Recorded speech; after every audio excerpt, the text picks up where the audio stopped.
Electoral vital para Ecuador que se vive este próximo día domingo. El año 2025 seguirá siendo un año particularmente importante para la renovación de autoridades, para refrescar, ojalá para bien, las instituciones ecuatorianas. El Consejo de Participación Ciudadana y Control Social está debiendo a Ecuador por su retraso en varios procesos en los que se debía haber nombrado y algunas autoridades y otros procesos que deberían estar a punto de culminar. Hay varios de ellos pendientes como la Fiscalía, el Consejo Nacional Electoral, la Corte Nacional de Justicia, el Tribunal Contencioso Electoral, la Defensoría del Pueblo, el Consejo de la Judicatura, que esperan cambios que debían ser promovidos por este organismo. Al tiempo de darle la bienvenida a Sebastián, quisiéramos conocer su punto de vista sobre lo que se viene más allá de la coyuntura electoral en Ecuador, en este proceso de renovación institucional que en buena parte debe darse en este año 2025. Bienvenido. Muchísimas gracias, querido Gustavo. Muy buenos días con todos y con todas. Es realmente un placer siempre estar en su programa desde una visión crítica respecto de lo que está sucediendo en el Ecuador con nuestras instituciones, y vemos con vergüenza, usted lo decía antes de la entrevista, cómo es que se han filtrado y se han conocido estos audios al interior de funcionarios del Consejo de Participación Ciudadana.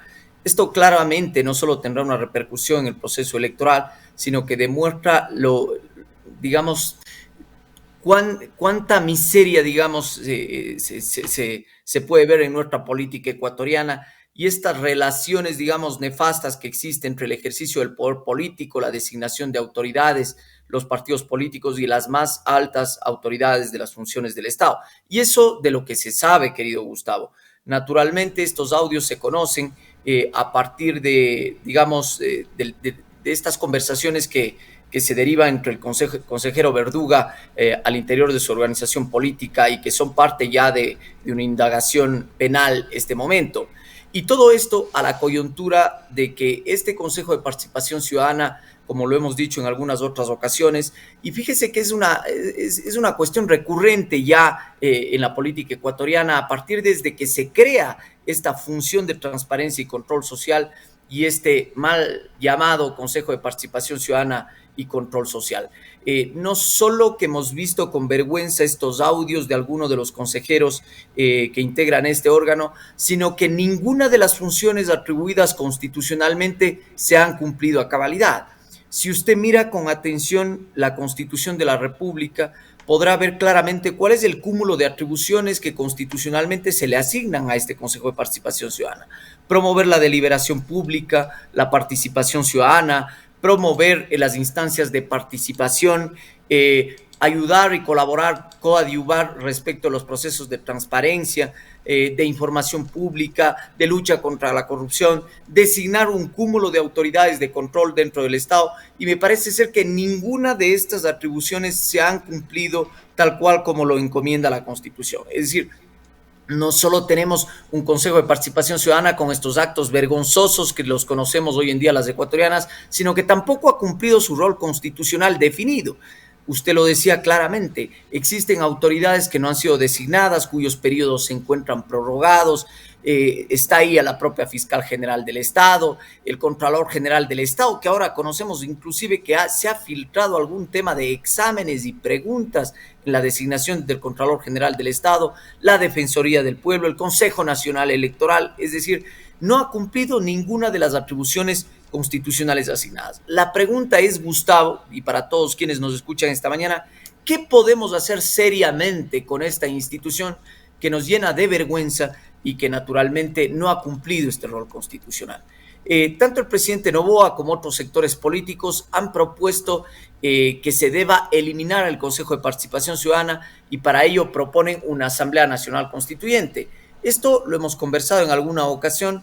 Me parece ser que no es necesaria una Asamblea Nacional Constituyente el costo de acudir a una constituyente para tener que reformar ciertas instituciones puntuales del constitucionalismo ecuatoriano no es la vía más adecuada. Me parece ser que deberíamos tomarnos en serio este tema de la eliminación del Consejo de Participación Ciudadana, pero yo digo, esto ya fue motivo de un pronunciamiento, recuerde usted, con el presidente Lasso. Es decir, hay una idea recurrente de que algo tenemos que hacer con esta institución que constituye el caballo de Troya de la democracia ecuatoriana, que particularmente es creado y diseñado para promover la participación, la lucha contra la corrupción, pero paradójicamente es el órgano en donde nos llena de vergüenza con esta información que la vemos a diario. Claro. Yo creo que lo propio, Gustavo, no solo sería plantearnos la eliminación del Consejo de Participación Ciudadana, con estas malhadadas atribuciones y esta, digamos, cómo se encuentra inserto en la Constitución. Yo creo que lo propio, lo serio y lo responsable, Gustavo, es la eliminación de toda esta función de transparencia. Recuerden todos, el Consejo de Participación Ciudadana no es sino el órgano más visible de la función de transparencia y control social. Lo propio es la eliminación, extirpar del constitucionalismo ecuatoriano, de esta constitución, la vigencia de esta malhadada función de transparencia y control social y acabar con esta vergonzosa institución como es. ¿Ve usted posible que esto se pueda lograr si es que existe la voluntad política para hacerlo? Pues hay varias cosas allí, los problemas de tipo constitucional que le han dado esta fortaleza de alguna manera al Consejo de Participación Ciudadana y Control Social y estas dificultades para reformarlo. Pero está también, y hablando de voluntad política, ese uso funcional que han hecho varios gobiernos o ha hecho el poder político en general en Ecuador de este organismo, en los que aparentemente podría siempre quedar la tentación de a quienes les interesa persistir con este sistema actual tan voluble y manipulable. Esta pregunta es absolutamente pertinente, Gustavo, y necesaria para la discusión política y coyuntural del Ecuador. ¿Qué tenemos que hacer con este Consejo de Participación Ciudadana?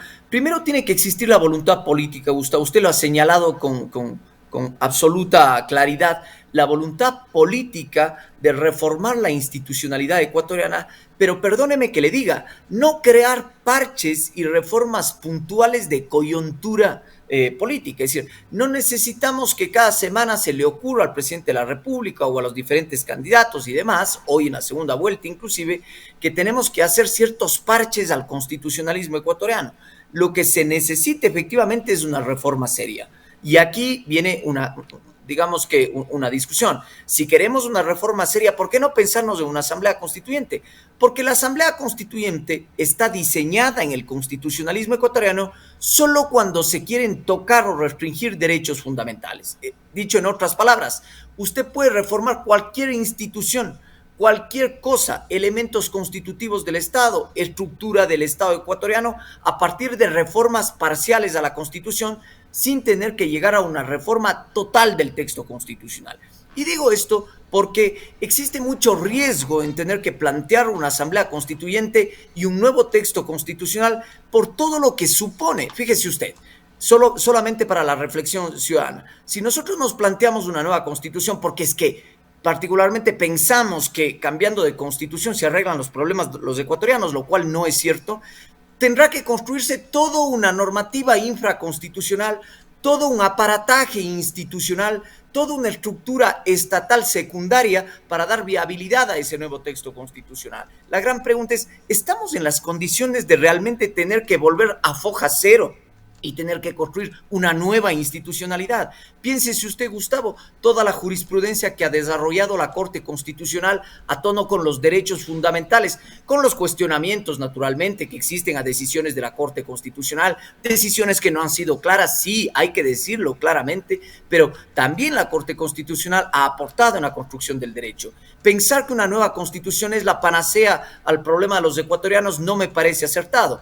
El tema pasa por definir primero una voluntad política y un problema de reforma estructural seria, importante, del mayor calado en la Constitución ecuatoriana, que tienda a eliminar, piense usted, esta función de transparencia y control social. La pregunta es, les interesa a los partidos políticos dominantes o a las fuerzas políticas que se encuentran en el ejercicio del poder reformar esta función de transparencia y control social, ¿no será que más bien les es funcional tal cual como está la estructura y la coyuntura política e institucional a su manejo político? Yo creo que esto hay que pensarnos. Lo propio sería una reforma seria a la Constitución. Ya tuvimos un pronunciamiento en consulta popular y cada vez que tenemos un régimen de turno se nos plantea si es que estamos o no de acuerdo con esta función de transparencia y control social, que a ratos parece ser el cuento del lobo, ¿no? Es decir, todo el tiempo nos pasamos preguntando si es que esto tiene que ser eliminado, lo planteamos en un paquete de reformas coyunturales, lo planteamos vía Asamblea Nacional Constituyente, pero me parece ser que no existe la decisión política seria, responsable, por los tiempos que supone, por el costo político que supone plantearnos una reforma estructural seria e importante que elimine con estas instituciones que flaco favor le han hecho a la democracia ecuatoriana. Ahora, podríamos también plantear, así como usted señala que no bastan a veces reformas constitucionales para cambiar para bien las cosas, también podríamos plantear el hecho de que si desaparece el Consejo de Participación Ciudadana y Control Social, van a desaparecer también las amenazas a la cooptación de las instituciones y de puestos claves en el manejo del Estado. La pregunta sería de qué manera podría venir este esquema en forma posterior a una modificación radical o desaparición del Consejo de Participación Ciudadana y Control Social. ¿Qué mecanismos deberían establecerse para la elección de autoridades claves que regulan, controlan, hacen veeduría, son o deberían ser realmente representantes que defiendan los derechos ciudadanos y no del poder político de turno o de los partidos o movimientos políticos que tengan mayor incidencia en el quehacer público en Ecuador? ¿Cuál podría ser la forma? Anteriormente en Ecuador, varias de las autoridades se las nombraba a través del Congreso de la República y tampoco eran elecciones perfectas. La cooptación también existía en alguna medida. Mire, Gustavo, yo creo que no hay sistemas de elección perfecto, efectivamente, de las autoridades de control del Estado, pero aun cuando los sistemas democráticos a nivel comparado, todos están asignados, por ejemplo, a mecanismos participativos entre la función legislativa, la función ejecutiva y con gran preponderancia la función legislativa, digamos que es la representación política mayoritaria, el cuerpo mayoritario de la representación popular democrática dentro del Estado. La mayoría de sistemas están cifrados en esta institucionalidad para la designación de las autoridades. El problema de los ecuatorianos, si bien ahora tenemos por así llamarlo, Frankenstein jurídico dentro del constitucionalismo, que es esta rimbombante función de transparencia y control social, además que debería promover los derechos y la participación ciudadana, pero que nada de ello ha hecho. Yo creo que la mayoría de sistemas a nivel comparado, si usted se fija, tienen que ver con una participación, digamos, activa tanto del Ejecutivo, del Legislativo y del Judicial. Yo creo que volver a un sistema tradicional no le veo malo. El tema pasa por la calidad de la discusión pública y sobre todo por una cultura de la legalidad y del respeto a la institucionalidad. Nosotros podemos tener las instituciones más importantes en términos nominales, digamos, o podemos tener una reforma integral a la Constitución, podemos tener una Constitución de primera línea en el mundo, pero si nosotros no tenemos una cultura de respeto a la institucionalidad, de límites a la actuación del poder público, de respeto a la norma fundamental, de respeto a la Constitución, bueno, el problema es un problema de cultura de respeto a la norma y a la institucionalidad. A pesar de que no existe, decía, un sistema perfecto de designación, lo propio sería que esto regrese al seno parlamentario para que las discusiones se vuelvan al Parlamento Nacional. Uno podría decir, pero es que ahí vendría nuevamente el reparto de los partidos políticos. Habría que diseñar mecanismos efectivamente de veeduría ciudadana, de control ciudadano, de rendición de cuentas, de participación conjunta del Ejecutivo, del Legislativo, del Judicial, para que se pueda designar a estas autoridades. Pero yo creo que aun cuando volver al Parlamento podría revertirse una crítica, yo creo que esto es mucho más de frente, es ser más democráticos y no inventarnos esta institucionalidad rimbombante, digamos, que muy poco favor le ha hecho al constitucionalismo ecuatoriano, ¿no? El día de ayer dialogábamos con Cristian Zurita, quien fue candidato a la presidencia de la República, reemplazó en toda esta situación trágica que todos conocemos a Fernando Villavicencio como candidato. Y él señalaba, tras un periodo de más de un año de reflexión sobre la situación, de que Ecuador, cualquier gobierno que gane, tiene la misión fundamental y prioritaria de tratar de acabar con el predominio de las mafias en Ecuador, que ha tomado poder, que se ha infiltrado en todos los estamentos, incluso de gobierno de Ecuador, y que esta es una situación prioritaria, señalaba él. Debería destinarse del presupuesto nacional del Estado por lo menos unos $1.000 millones para tratar, si no de desaparecer, por lo menos de disminuir este predominio de las mafias.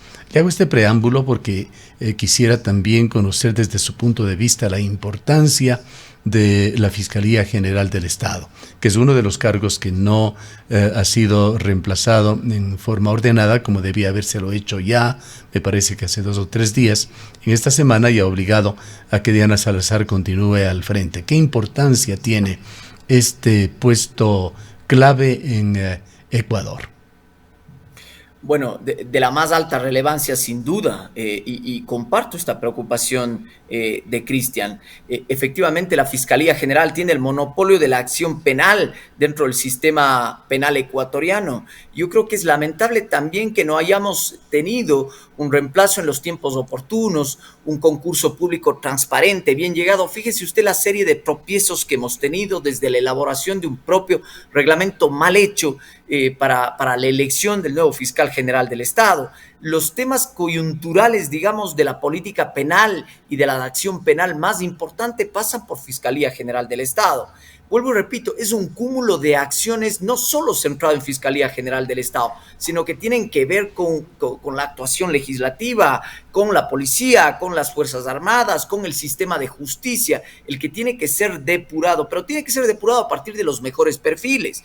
Ya hubiésemos querido que el proceso de designación de nuevo fiscal o de nueva fiscal general del Estado se lleve a cabo. Aún así, lo que hoy tenemos es una prórroga en el ejercicio de las funciones. Y la gran pregunta es, ¿esto está bien? Bueno, me parece ser que lo correcto es que la fiscal continúe en el ejercicio del cargo hasta que no sea legalmente reemplazada. No solo que existe un pronunciamiento del Procurador General del Estado que respalda esta posición, sino que tiene que ver con una norma jurídica vigente. El Código Orgánico de la Función Judicial establece que efectivamente deberá prorrogarse en el ejercicio de las funciones. Los órganos no pueden quedar acéfalos, tiene que haber una representación. Lo cuestionable es que no hayamos tenido un proceso claro, un proceso coherente, un proceso transparente, que sin duda lleve ya a un reemplazo de la Fiscal General del Estado. Este papel es trascendental dentro de la política ecuatoriana. Fíjese usted cómo hoy hemos visto los casos más importantes, digamos, unos inclusive con manejo mediático, también hay que decirlo, por parte de la Fiscalía General del Estado, en donde parece que a veces el rol también se desdibuja, el rol de la actuación de la Fiscalía General, pero que sin duda es un órgano trascendental. Hoy por hoy lo que tenemos es funciones prorrogadas, eso es lo que cabe, sí, ciertamente, eso es lo que cabe, pero nuevamente volvemos al inicio, ¿no? ¿A quién le correspondía llevar a cabo este proceso de recambio en la máxima autoridad penal? Al Consejo de Participación Ciudadana. Eso nunca tuvimos. Y la pregunta es, ¿y no será que a los partidos políticos incluso les interesa que las cosas se mantengan como están? Yo creo que naturalmente volvemos al inicio de esta entrevista, ¿no? Cómo la institucionalidad ecuatoriana se encuentra desconfigurada en el texto constitucional, cómo el problema de los ecuatorianos es un problema de cultura, de respeto a la norma, a la legalidad, del respeto a la institucionalidad. Hemos visto cómo se han pasado por alto la Constitución de la República las últimas semanas, cómo se han inobservado los mandatos constitucionales, y esto creo que es cuestionable. Es una responsabilidad de todos, Gustavo, de todos tomarnos en serio la institucionalidad, tomarnos en serio los derechos y naturalmente dar un paso positivo hacia adelante. Esperamos que esta sea la oportunidad política el día de mañana para que con responsabilidad se elija a la mejor alternativa y naturalmente podamos ver una luz, digamos, en la institucionalidad ecuatoriana tan venida menos. Exactamente. Es ineludible en realidad pensar en la alta responsabilidad que cada uno de los ecuatorianos tenemos el día de mañana al decidir y depositar el voto. y no podemos abstraernos de hablar sobre estas coyunturas. ¿Cómo ve usted el futuro? ¿Ve caminos diferentes que se puedan delinear para acometer estos temas de los que hemos hablado, de la institucionalidad en Ecuador, de una mayor transparencia? ¿Qué puede darse con uno o con otro candidato que gane la presidencia de la República este domingo? Bueno, yo creo que faltando, digamos, pocas horas para este proceso de elección de autoridades, más bien el llamado sería, Gustavo, sería a que los ciudadanos conozcan con entera responsabilidad a quienes están eligiendo, quienes verdaderamente les representa o si no les representa también, porque recuerde que esa también es una alternativa, ¿no? Yo creo que hemos visto, digamos, con mucha vergüenza también cómo es que estos debates electorales, digamos, se han centrado en discusiones a veces intrascendentes, otras veces con propuestas poco realizables, digamos. Yo creo que los ecuatorianos tenemos una responsabilidad enorme para conocer cuál será nuestro futuro, qué es lo que se viene en adelante. Lo más importante, Gustavo, no es votar por una u otra opción, digamos, de forma visceral, sino más bien tiene que ser esto un proceso reflexivo de los ecuatorianos. Eso es lo más importante, que los ecuatorianos entiendan qué es lo que nos jugamos en estas elecciones, que los ecuatorianos entiendan qué candidato les representa, cuáles son las propuestas, si es que algo podemos rescatar de estas propuestas de los candidatos y naturalmente no perder la esperanza. Eso es fundamental también, no perder la esperanza de que el Ecuador se merece días mejores y que naturalmente esperamos que para bien la institucionalidad, la guía, gane quien gane esta segunda vuelta. Lo que esperamos es que el ejercicio de la función se lo haga sobre todo, y lo que más me preocupa a mí y creo que debería preocuparnos a todos es el respeto a la Constitución, a la institucionalidad, a la división de poderes, el respeto a los órganos del Estado. Eso es trascendental en una democracia, no es una cuestión menor. Yo creo que eso debería llamarnos a la reflexión y esperamos que estar a la altura de las circunstancias del día de mañana. Bien, muchísimas gracias por habernos acompañado, Sebastián. Muchísimas gracias, querido Gustavo, una excelente jornada el día de hoy. Declaraciones del doctor Sebastián López. Él es académico, profesor de Derecho Constitucional en la Universidad de la SUAY.